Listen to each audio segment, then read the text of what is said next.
Alright everybody, this is where we get a payoff for all the work that we've done and all the bees' work that they've all done for the whole summer.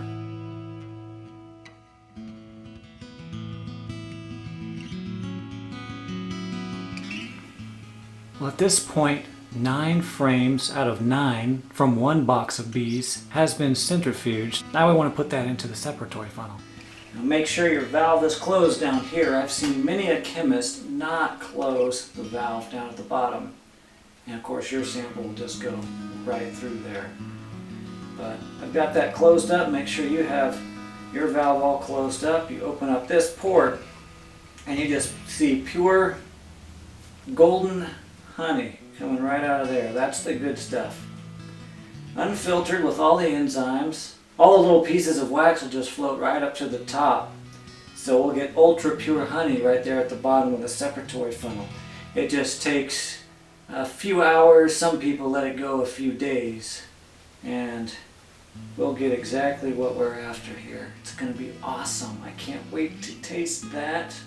I've only had about this much honey in the separatory funnel in the past.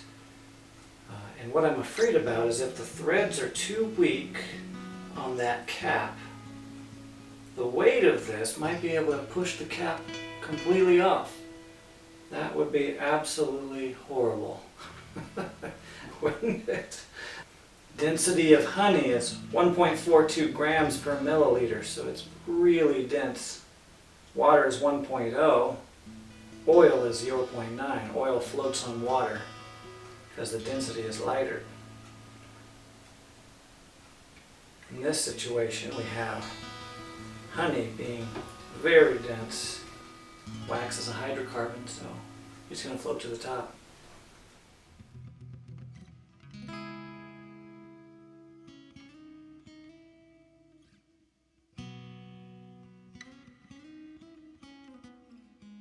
Alright, there we are. Now we're on to the next step. What we've got to do is wait for all that wax to float up to the top.